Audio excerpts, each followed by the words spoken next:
Bueno, bien.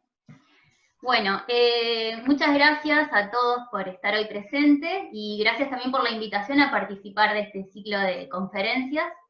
Les vengo a contar un poco sobre mi tema de investigación que está relacionado con la obtención de materiales poliméricos híbridos sintetizados mediante polimerización en dispersión acuosa, de tal forma de obtener productos que tengan un bajo impacto ambiental.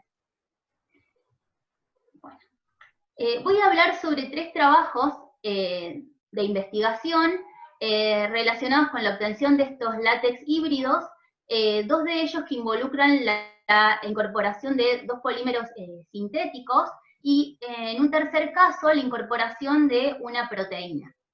Entonces, les voy a contar sobre la obtención de los látex de poliestireno polibutadieno para obtener un plástico reforzado, el desarrollo de látex a base de melamina y un copolímero acrílico para aplicación en recubrimientos termoestables, y finalmente los látex que incorporan un copolímero acrílico y esta proteína que es la caseína para su potencial aplicación en el área de adhesivos. En todos estos trabajos va a haber involucrada una reacción de polimerización radicalaria, es decir, que a partir de un monómero o una mezcla de monómeros vamos a obtener un polímero. Pero esta polimerización se lleva a cabo en dispersión acuosa, es decir, que el producto que vamos a obtener es una dispersión de partículas poliméricas en un medio acuoso que se denomina látex. Entonces, nos van a interesar conocer diferentes propiedades de estos látex, como el tamaño de partícula, la composición, la morfología, que es muy importante porque estas partículas están compuestas por 2 materiales y habrá una separación de fases dentro de las partículas a escala nanométrica, estamos hablando. Estos son, en los látex, los tamaños de partículas están en el orden de los 100 a 300 nanómetros. Pero estos materiales dentro de las partículas híbridas van a estar compatibilizados debido a la presencia de copolímero de injerto, es decir, la unión química que se va a establecer entre los 2 materiales que están involucrados. Y, por supuesto, el material en su aplicación formará un material de 2 fases, cuyas propiedades de aplicación van a estar íntimamente relacionadas con la morfología del material, como con la microestructura del polímero, haciendo referencia de esto al grado de injerto y a los pesos moleculares, entre otras cosas. El proceso de polimerización que estudiamos, uno de ellos es la polimerización en emulsión. Una emulsión es una dispersión de una fase orgánica en una fase acuosa. En este caso van a ser gotas que van a estar constituidas por un monómero o una mezcla de monómeros. Estas gotas estarán estabilizadas con un emulsificante, y ese emulsificante, por encima de una determinada concentración, también formará micelas, que son agregados de emulsificante, que a su vez están hinchadas con parte del monómero. Para dar comienzo a la polimerización en emulsión, por lo general se agrega un iniciador que va a generar radicales libres. En general son iniciadores solubles en fase acuosa, y la generación, digamos, de estos radicales, estos radicales van a entrar a las micelas y van a comenzar a polimerizar con el monómero ahí presente, dando origen de esta forma a las partículas de polímero por el mecanismo que se denomina nucleación micelar. Entonces, el monómero que está en las gotas va a difundir hacia las partículas de polímero, haciendo crecer a estas partículas.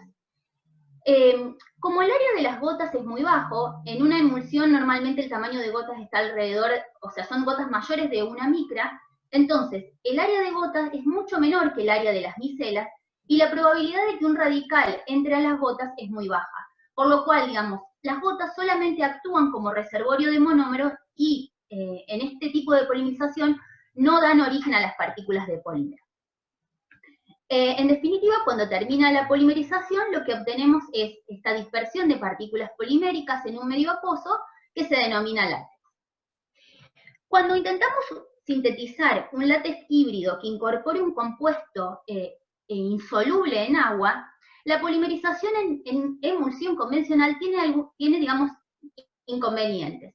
Y esto se debe a que, como en las gotas están compuestas por el monómero que va a polimerizar más el material insoluble que queremos incorporar a las partículas híbridas, debido a que la nucleación ocurre en las micelas y el monómero tiene que difundir hacia estas partículas que se formaron por nucleación micelar, el material insoluble no puede difundir por su hidrofobicidad y entonces el látex que resulta está, digamos, segregado en ambos materiales. Es decir, los materiales no están compatibilizados en las nanopartículas híbridas y el material final en su aplicación se parará en fases, degradando las propiedades, digamos, de aplicación.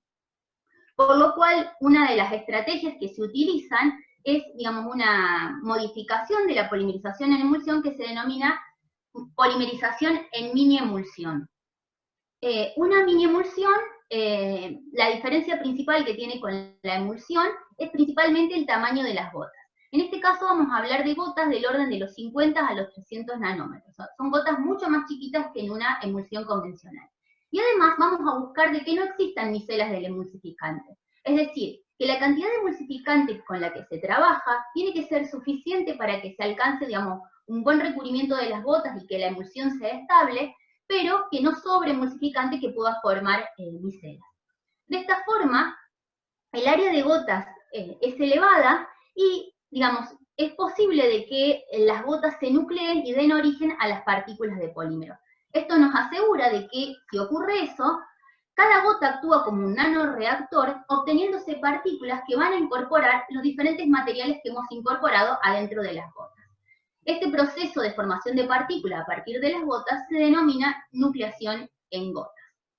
Sin embargo, muchas veces esa situación ideal de que las gotas den origen a todas las partículas de polímero, a veces no ocurre y algunas partículas se forman por nucleación en gotas y resultan en estas partículas híbridas, y hay otras partículas que se forman por otras vías de nucleación y resultan en partículas homogéneas. Para obtener una mini emulsión, lo que hacemos es partir, digamos, de una emulsión y mediante alguna estrategia que implica entregarle energía al sistema, rompemos esas gotitas en tamaños más pequeños hasta los valores que estamos buscando. A nivel, digamos, a escala de laboratorio, la técnica que utilizamos es el ultrasonido. Trabajamos con este equipo que es un sonicador de sonda, y con este equipo, digamos, que tiene una alta potencia de ultrasonido, lo que hace, digamos, que esa energía pueda romper las gotitas de la emulsión en tamaños cada vez más pequeños.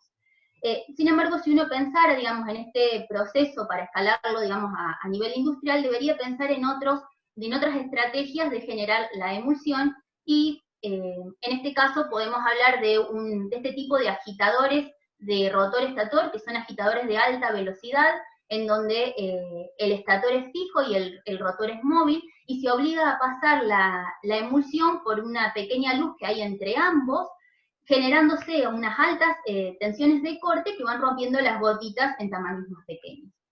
El equipo, digamos, más eficiente, si uno tuviera que pensar en un proceso industrial, sería este que se denomina homogenizador de alta presión, en la cual, digamos, la emulsión se obliga a pasar a alta velocidad y presión por un espacio muy reducido, y las velocidades de corte y de choque que se generan en esta zona rompen las gotitas en tamaños más pequeños. Estos son equipos similares a los que se utilizan en la industria láctea para la homogenización de la grasa de la leche, pero trabajando a mayores presiones.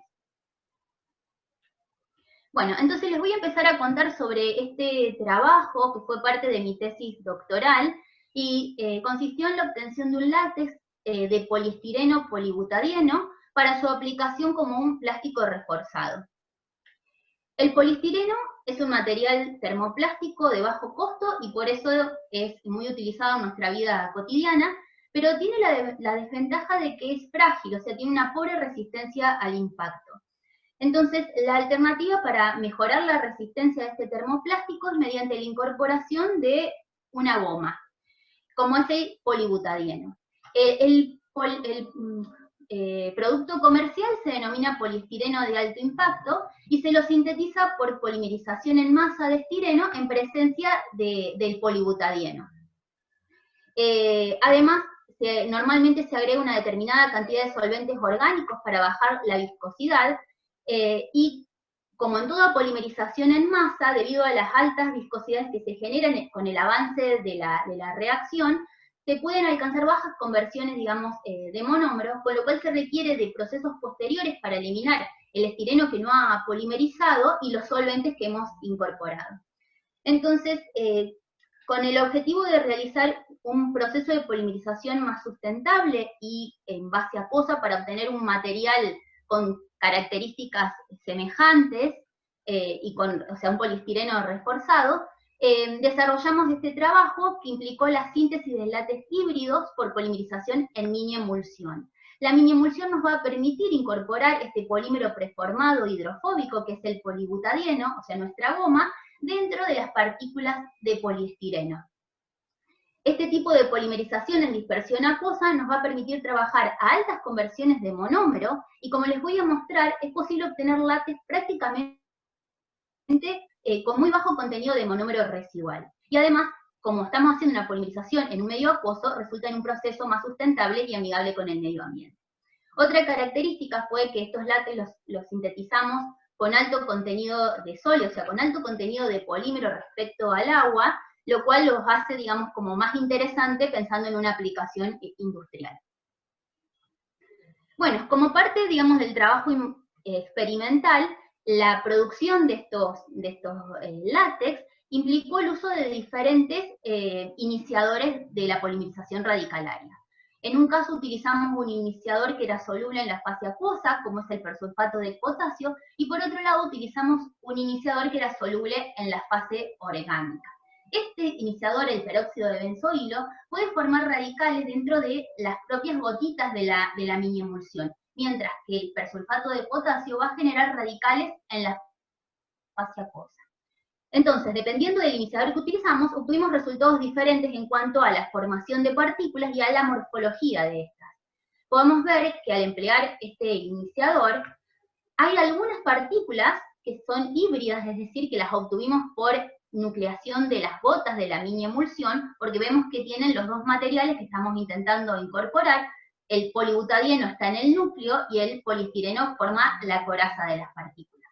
Pero por otro lado tenemos muchas otras partículas que se han formado por vías secundarias de nucleación y que son puras en poliestireno. Por otro lado, cuando utilizamos este iniciador que forma radicales dentro de las gotas, nos permitió obtener partículas híbridas en su gran mayoría, y estas partículas híbridas a su vez presentan una morfología que es más compleja. Están formadas por una coraza de poliestireno y presentan un núcleo interno más rico en polibutadieno, pero a su vez con múltiples oclusiones de poliestireno. Esas diferencias en la morfología están principalmente asociadas a la cantidad de copolímero de injerto que hemos formado. Habíamos dicho anteriormente que ese copolímero de injerto permitía estabilizar la interfaz entre los materiales. Entonces, cuando tenemos un alto contenido de poliestireno injertado, podemos estabilizar un área de interfase mayor y obtenemos morfologías más complejas que cuando obtenemos un bajo contenido de copolímero de injerto, resultando en morfologías más simples, como este caso es una morfología Corget. Y además también observamos diferencias en los pesos moleculares de acuerdo al iniciador que utilizamos. Por supuesto que partiendo de partículas que tienen diferentes morfologías, el material seco, o sea, libre de agua, también resultará con diferentes estructuras.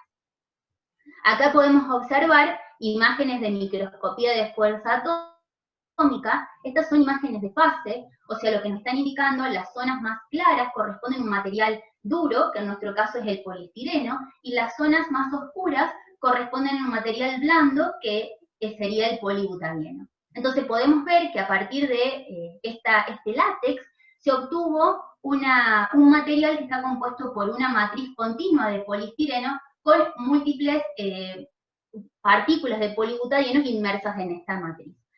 Por el otro lado, cuando utilizamos este iniciador, obtuvimos materiales que son más heterogéneos en su estructura, están compuestos como por dos zonas diferenciadas, una de ellas constituida por pequeñas partículas de poliestireno rodeadas por una fina capa de polibutadieno, lo que resulta de la coalescencia de estos núcleos, y zonas más irregulares compuestas principalmente por poliestireno.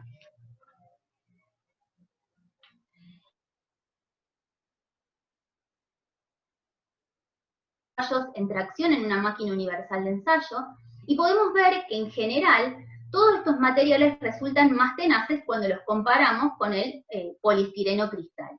Vemos la tenacidad como el área bajo la curva de los ensayos de tracción. Cuando comparamos entre sí los materiales sintetizados con distintos iniciadores, podemos ver que las tenacidades de los materiales que se obtuvieron con KPS son mayores, e incluso logramos obtener materiales que en estos ensayos de tracción tuvieron un comportamiento, digamos, similar al del HIPS comercial. Este es el poliestireno de alto impacto comercial. Estas diferencias en las tenacidades de los materiales están principalmente relacionadas con su morfología y además con los pesos moleculares y el contenido de copolímero de injerto que habíamos encontrado. Otro de los estudios que hicimos fue estudiar cómo reducir el monómero residual de los látex. En este tipo de polimerizaciones, como les había comentado, podemos alcanzar conversiones de monómero muy elevadas. Acá, por ejemplo, llegamos al 95%. Pero bueno, queda un 5% de estireno residual que, digamos, sería interesante poder reducirlo de los látex. Entonces, estudiamos dos estrategias de pospolimerización. Una de ellas implicó el uso de iniciadores redox. Es decir, al final de la polimerización principal, adicionamos estos iniciadores compuestos por terbutil hidroperóxido ácido ascórbico. Es una dosificación un proceso de dosificación en condiciones semicontinuas de cada uno de los oxidante y reductor por corrientes separadas durante un determinado tiempo, pero bueno, esta metodología tiene la ventaja de que podemos utilizar el mismo reactor donde se produjo la polimerización principal. Pero por otro lado también estudiamos otra estrategia de pospolimerización por iniciación térmica del estireno.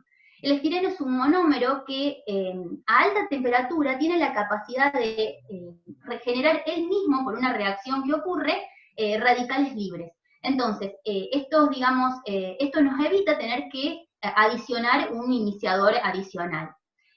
Lo único que, bueno, para que ocurra esta reacción tenemos que trabajar por encima o a 130 grados por encima de esta temperatura y tenemos que hacer esta reacción en un reactor a presión. Acá podemos ver algunos resultados de la reducción del estireno. Este es el látex previo al posttratamiento. Acá aparece, estos son cromatogramas de cromatografía gaseosa. Este es el pico del estireno inicial.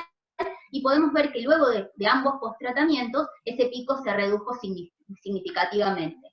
Este iniciador redox fue muy eficiente para reducir el estireno residual, pero tuvo el inconveniente de que por la reacción que ocurre se generan nuevos compuestos orgánicos volátiles. Aparece este compuesto que es terbutanol y acetón. Es decir que, bueno, por un lado reducimos el estireno, pero generamos otros BOX, lo cual, digamos, es una desventaja.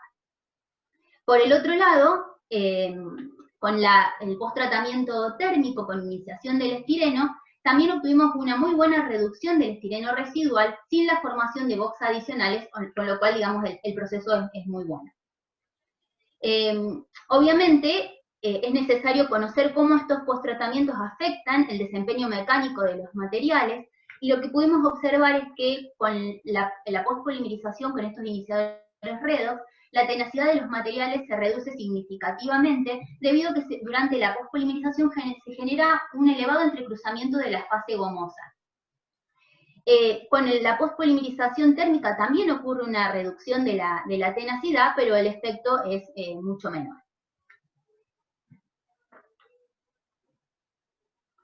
Bueno, voy a pasar a contarles este segundo caso de estudio, en el cual se obtuvieron látex en base a una resina melamina hidrofóbica y un copolímero acrílico para obtener recubrimientos termoestables en base acuosa. Este tipo de recubrimientos, los recubrimientos que obtenemos, digamos, comercialmente en base a copolímeros acrílicos y a resinas de melamina, vienen en base a un solvente orgánico. Ambos polímeros están solubles en un solvente orgánico. Decimos que son recubrimientos termoestables porque se genera, digamos, una reacción de entrecruzamiento entre el copolímero acrílico y la resina melamina formaldehído.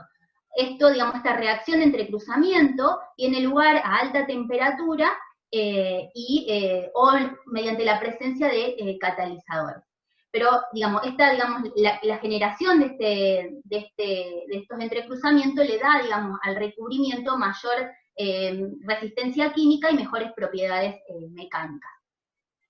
Es por eso, digamos, que se los utiliza en la industria, digamos, automotriz. Sin embargo, debido, digamos, a la presencia de estos solventes orgánicos, habrá ciertas implicancias desde el punto de vista ambiental y en cuanto, digamos, a los efectos que causa para la persona que lo está, digamos, aplicando. Entonces, lo que nos propusimos como motivación era obtener un recubrimiento termoestable en base acuosa. Y para esto desarrollamos látex híbridos que incorporan un copolímero acrílico y una melamina hidrofóbica, y utilizamos la polimerización en mini emulsión porque nos permitía, digamos, incorporar esta melamina hidrofóbica dentro de las partículas híbridas. Además, también trabajamos con altos contenidos de sólidos de tal forma de que este recubrimiento fuera interesante para su aplicación industrial. Bueno, algo a tener en cuenta, como estamos hablando de un recubrimiento, va a haber una formación, estos materiales tienen que formar una película a temperatura ambiente. Entonces, esto ocurre si la temperatura de transición vítrea del copolímero acrílico es menor que la temperatura ambiente. En estos procesos, en estos látex acuosos, la formación de películas sigue, digamos, estas etapas. En la medida que se va evaporando el agua, las partículas se van como acomodando y empaquetando hasta, digamos, que se empiezan a coalescer debido a que el polímero tiene una baja TG. Y finalmente se obtiene una película que es homogénea, y bueno, acá podemos ver una imagen de la película transparente que se obtiene a partir de estos recubrimientos. Obviamente, posterior a la formación de la película, como es un recubrimiento termoestable, debemos someterlo a un proceso de curado a alta temperatura o en presencia de catalizadores para que las reacciones de entrecruzamiento ocurran. Entonces, digamos, una de las cosas que es interesante conocer es cómo ocurren estas reacciones de entrecruzamiento. Entonces, bueno, hicimos diferentes estudios térmicos.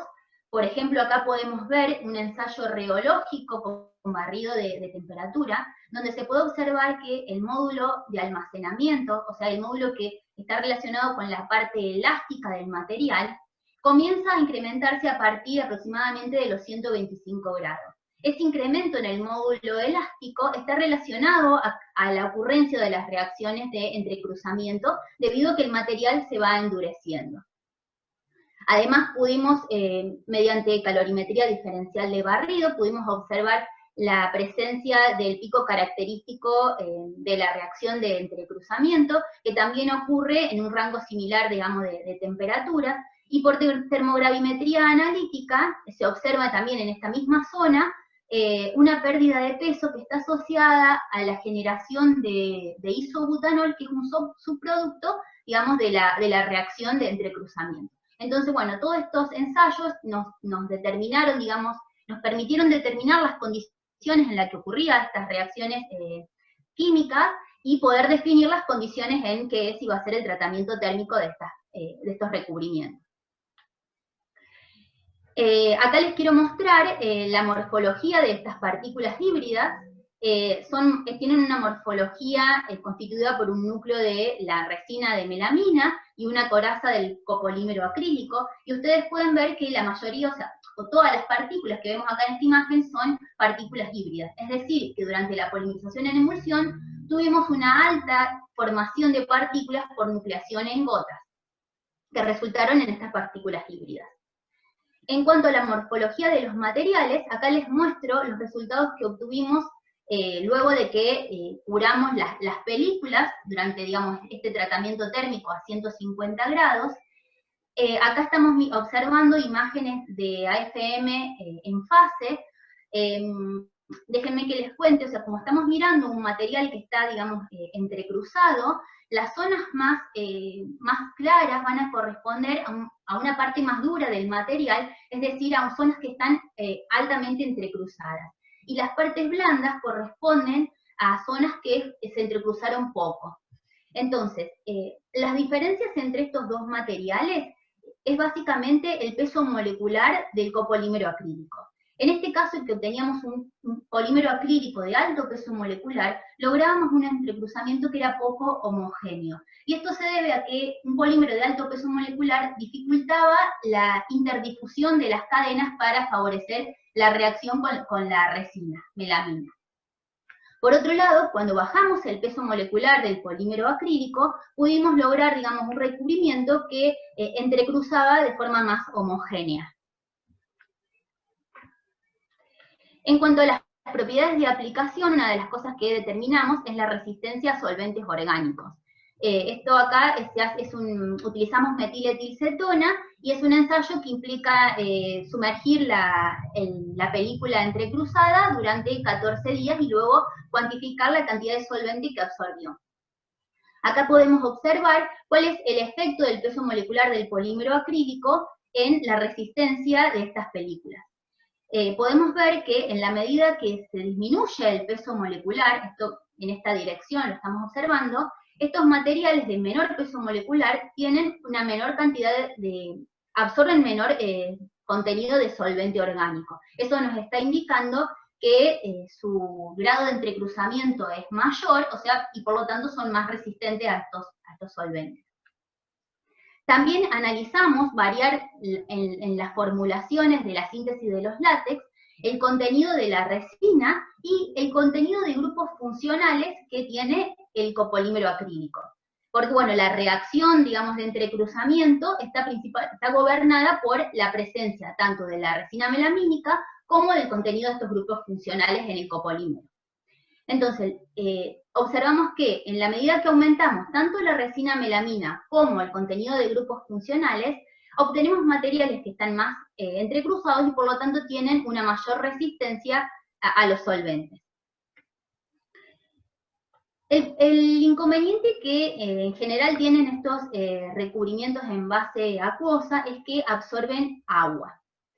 Y digamos, esto se debe a la presencia del emulsificante que se utilizó durante la síntesis, que es un compuesto hidrofílico y tiende a promover la absorción de agua. En principio esto se podría, digamos, reducir si uno utilizara un emulsificante que también se une químicamente a las partículas de polímero. Otra de las propiedades que analizamos es la dureza de estas películas entrecruzadas. Lo hacemos utilizando la máquina universal de ensayos y tenemos este accesorio que nos permite, digamos, medir la dureza por penetración. Entonces medimos la fuerza requerida para penetrar la película a una determinada distancia. Acá podemos observar cómo aumenta la dureza de estos materiales después del entrecruzamiento respecto, digamos, a la película sin entrecruzar. Y también podemos ver que la película que mayor cantidad de melamina tiene, que es esta, la de color morado, también es la que genera un material más duro. También nos interesa analizar otras características en cuanto a las propiedades de aplicación como recubrimientos, como son la adhesión, por ejemplo, a metales o la resistencia al bloqueo. Bueno, en el caso, digamos, de los materiales que obtuvimos en este trabajo, todos presentaron muy buenas propiedades en cuanto, digamos, a estas dos características, inclusive alcanzando los valores máximos que implica, digamos, cada una de estas normas. Bueno, ahora les voy a pasar a contar de este último trabajo que está relacionado con la obtención de látex que incorporan un copolímero acrílico y esta proteína, que es la caseína, que es la principal proteína de la leche, de tal forma de obtener un látex que tuviera potenciales aplicaciones en el área de adhesivos. Los adhesivos que se utilizan para el etiquetado de los envases, o en el caso de las etiquetas para la industria del cartón, deben satisfacer algunos requisitos especiales, como son mantener los sustratos adheridos durante la vida útil del producto, deben soportar diferentes condiciones de almacenamiento, como cambios de la temperatura, de la humedad, de inmersión en agua, por ejemplo en el caso de una botella, pero a su vez deben favorecer el despegue de la etiqueta durante el reciclado del material. Entonces, para cubrir estos requisitos en el mercado actual, hay dos tipos de adhesivos. Uno de ellos formulados en bases a proteínas, como es la caseína, o almidones, o en base a dispersiones acrílicas, es decir, a polímeros sintéticos. Cada uno tiene sus ventajas y sus desventajas. Por ejemplo, los adhesivos formulados a partir de estos biopolímeros tienen buena adhesión y capacidad de remoción, y obviamente, como están formulados por biopolímeros, son biodegradables, pero tienen una baja resistencia a la humedad y a la inmersión en agua. Entonces, para muchas aplicaciones deben ser suplantados por formulaciones en base a polímeros acrílicos, que presentan una buena adhesión, resistencia a la humedad y a la inmersión en agua, resignando esa capacidad de biodegradabilidad, porque bueno, estos son polímeros sintéticos, y en algunas veces también estos polímeros sintéticos pueden tener problemas en su capacidad de remoción, y eso generar, digamos, dificultades, por ejemplo, de ensuciamientos de la máquina etiquetadora, con lo cual se requieren trabajar con solventes orgánicos para solubilizar estos polímeros. Entonces, uno pensaría que lo ideal sería obtener un material que pudiera, digamos, combinar las propiedades positivas de ambos polímeros. Y bueno, con esto, digamos, en objetivo, nos propusimos desarrollar un adhesivo en base a látex híbrido que incorporen un polímero acrílico y esta proteína que es la caseína. En general, el desarrollo de látex híbrido genera materiales con mejores propiedades que si mezcláramos ambos polímeros por una simple mezcla física, ¿no? Y esto es posible ya que en un látex híbrido uno puede alcanzar un adecuado grado de compatibilización entre los materiales debido a la generación de unión química entre ellos. Y bueno, esto, digamos, permite potenciar las propiedades de cada uno. A su vez, como estamos incorporando un biopolímero, o sea, una proteína, estamos reduciendo el uso de monómeros derivados de la petroquímica, estamos aumentando la biodegradabilidad del material, y este látex se va a obtener mediante un proceso de polinización en dispersión acuosa, con lo cual tanto el proceso como el producto resultan más sustentables. Entonces, lo que vamos a obtener es un látex híbrido que está compuesto por partículas híbridas, donde la caseína, por su carácter, digamos, antifílico y su capacidad de estabilización, se coloca, digamos, en la superficie de las partículas, y el polímero acrílico forma, digamos, el núcleo. Este proceso de polimerización implica una polimerización en emulsión libre de emulsificante. Es decir, no tenemos que incorporar ningún emulsificante adicional porque la propia proteína actúa como tal. Tiene esa capacidad de estabilización de las partículas híbridas. Y a su vez, para promover la formación de unión química entre los dos materiales, utilizamos un sistema de iniciación especial en el cual hay un hidroperóxido que va a reaccionar con grupos funcionales de la proteína, generando radicales libres sobre la propia proteína. Estos radicales pueden propagar con el monómero, formando esta especie de copolímeros de injertos que son anfifílicos. Estos copolímeros, debido a que son anfifílicos, se pueden autoensamblar en micelas, y estas micelas, digamos, van a actuar en forma similar a lo que ocurre en una polimerización en emulsión, dando origen a las partículas híbridas. Esto en principio nos asegura de que parte de los dos materiales están generando, digamos, unión química entre ellos.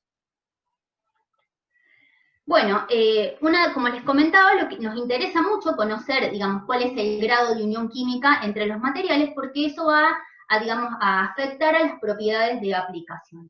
Entonces, cuando analizábamos la cantidad de caseína, de proteína que se insertaba, o sea, que estaba unida químicamente al polímero acrílico, lo que observamos es que en la medida que nosotros queríamos aumentar la cantidad de proteína en la formulación, la cantidad que se insertaba era cada vez más baja. Es decir, no podíamos trabajar a altas concentraciones de...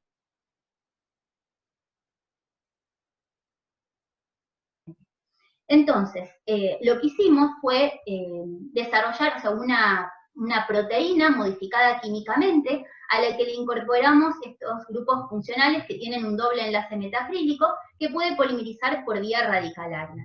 Entonces, ahora esta proteína, digamos, con estos grupos funcionales, digamos, puede injertarse al copolímero acrílico como una segunda vía de injerto adicional a la de la reacción de iniciación.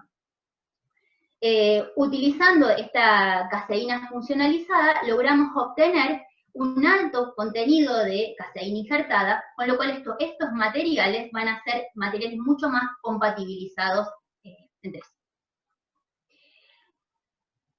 Bueno, como propiedades de aplicación les quiero mostrar estos resultados que corresponden a la capacidad de remoción de los adhesivos en condiciones alcalinas. Esta caracterización la hacemos para simular las condiciones en las que se eliminaría el adhesivo, por ejemplo, durante el lavado de las botellas, de los envases, para eliminar, digamos, el adhesivo que queda en la superficie. Y, digamos, consiste en obtener, digamos, preparamos una película del adhesivo sobre un sustrato de vidrio, y cuando esa película se forma y el material está seco, la sumergimos en una solución de hidróxido de sodio durante 1 minuto y medio. Al cabo de ese tiempo, retiramos, digamos, el soporte de vidrio y, digamos, determinamos cómo ocurrió, digamos, el proceso de remoción de este adhesivo.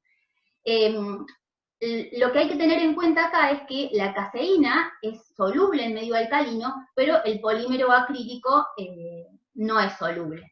Entonces, lo que observamos es que cuando utilizábamos caseína que no había sufrido ningún proceso de modificación química, la capacidad de remoción de los adhesivos era muy baja, y esto se debe a que durante la formación de la película, esos materiales, como no están bien compatibilizados por unión química entre ellos, pueden separar en fase, y como les comentaba, el polímero acrílico no es soluble en medio alcalino. Sin embargo, trabajando con esa caseína funcionalizada, logramos mejorar la compatibilidad de los materiales, y esto resultó, digamos, en una mayor capacidad de remoción de estos adhesivos. Bueno, en principio les quería comentar estos resultados así como muy generales y globales del trabajo, porque este último tema se va a presentar durante las conferencias del mes de diciembre. Hay un alumno que realizó en nuestro grupo su tesina de grado para obtener el título de licenciado en materiales, y bueno, va a presentar en diciembre este trabajo. Creo que José Jerkovich es el alumno, creo que está ahora presente. Así que bueno, también los invito a que puedan, digamos, mirar el detalle de este trabajo cuando corresponda a su presentación. Para finalizar, les quiero presentar al grupo de polímeros del cual formo parte. Somos el grupo de polímeros y reactores de polimerización del INTEC en la ciudad de Santa Fe capital. El INTEC es un instituto de doble dependencia, o sea, depende del CONICET y de la Universidad Nacional del Litoral. Y bueno, acá les dejo nuestra página web del grupo y las redes sociales, por si quieren, digamos, buscarnos y conocer un poquito más de nosotros y de nuestras líneas de investigación. Bueno, les agradezco a todos por la atención. Muchas gracias. Perfecto, Lu. Muchas gracias por la charla. Súper claro todo. No sé si alguno quiere formular alguna pregunta, hacer una pregunta de algo que no haya entendido. Perdón, yo podría hacer la pregunta, no sé si directamente por micrófono o prefieren por chat. Sí, la podés hacer por micrófono. Ah, bueno. Ante todo, presentarme. Yo soy Alfredo Huésped de Santa Fe. ¿Qué tal, Alfredo? ¿Qué tal? Bueno, lo primero, felicitar a Ludmila. Me gustó muchísimo la charla. Muchas gracias, Ludmila, por la charla. Muchas gracias, Alfredo. Quería consultarte algo un poco técnico, tal vez no específicamente bien del área de los polímeros, pero es un tema que me parece que es bastante genérico en todo lo que es el comportamiento mecánico de los compuestos. En principio, me refiero al primer ejemplo que presentaste, que es el poliestireno más Sí, polibutadieno. sí. Vos mostraste que el polibutadieno en alguna medida le aporta tenacidad al material original, que es el poliestireno, ¿no es cierto?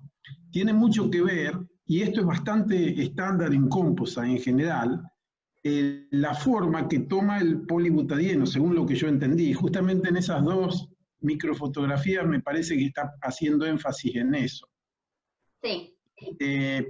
La pregunta entonces que te quiero formular, yo creo de que ustedes en el trabajo deben apuntar mucho a la configuración geométrica que toma el polibutadieno frente a la matriz de poliestireno. ¿Ustedes tienen herramientas como para hacer ese manejo de la configuración geométrica de las dos fases? Esa es la pregunta. A ver, no sé si voy a responder exactamente lo que me estás preguntando, pero digamos, como bien decís, Alfredo, el desempeño mecánico depende de cómo se distribuye la fase gomosa en la matriz de poliestireno. Nosotros acá estamos mostrando que tenemos un desempeño mecánico bastante parecido al del poliestireno de alto impacto, y eso se debe a que la fase gomosa está distribuida como partículas. Eso es muy parecido a lo que ocurre, digamos, en el material comercial, excepto de que las partículas en este caso son más pequeñas que en el HIPS comercial. Entonces, esa distribución en partículas inmersas en una matriz de poliestireno permite la forma, digamos, de fractura y de cómo ocurre en este tipo de materiales, ya que cuando uno aplica, digamos, una deformación, esas tensiones se concentran en las partículas de goma y se generan como microfisuras que se propagan a lo largo de la matriz de poliestireno. Entonces, el material no se alcanza a romper de todo porque son microfisuras que arrancan de una partícula gomosa y terminan en otra. Se generan microfisuras. Entonces, todo ese proceso de microfisurado provoca la tenacidad del material, ese comportamiento plástico del material. Sí, perfecto, gracias. Desde el punto de vista si podemos controlar, digamos, la morfología, bueno, fue lo que intentamos hacer al utilizar diferentes tipos de iniciadores durante la síntesis. Y en definitiva, nosotros pensábamos que incorporando el material en las nanopartículas híbridas y logrando de que todas esas partículas tuvieran ambos materiales, vamos a obtener, digamos, un material con mejor desempeño mecánico. Pero bueno, al final nos dimos cuenta de que no era así y que en nuestra situación, digamos, de nucleación en gotas ideal, no correspondía a ese caso, y que este material en el cual algunas de esas partículas se formaban por nucleación de las gotas y daban origen a esas partículas híbridas, también había muchas otras partículas que se formaban por otras vías de nucleación que dan origen a las partículas de poliestireno, que en definitiva son las que forman esta matriz continua de poliestireno.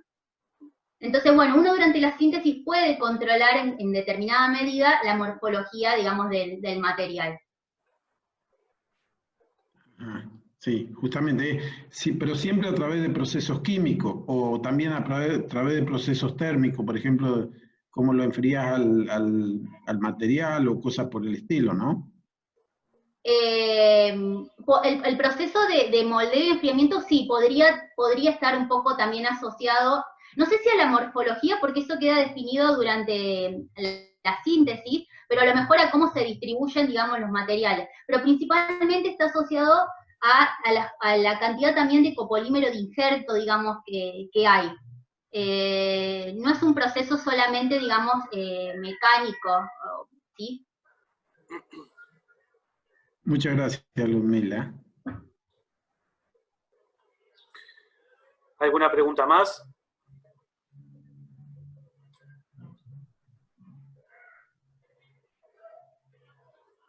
¿Se puede hacer una pregunta, Sí, Carlos. Cristian? Sí, Carlos. Ludmila, una consultita, más que nada soñando, ¿no? Es decir, cuando ustedes ponen este aditivo con la proteína sobre una superficie determinada, ¿Se podría generar un mecanismo de liberar esa proteína en determinado momento? Liberarlo sería con algún objetivo, digamos, en particular. Imagínate que este sustrato que vos haces con la proteína incorporada, lo pusieses como una capa de revestimiento sobre una malla metálica, ¿m? Y después lo liberás en un determinado momento, esa proteína.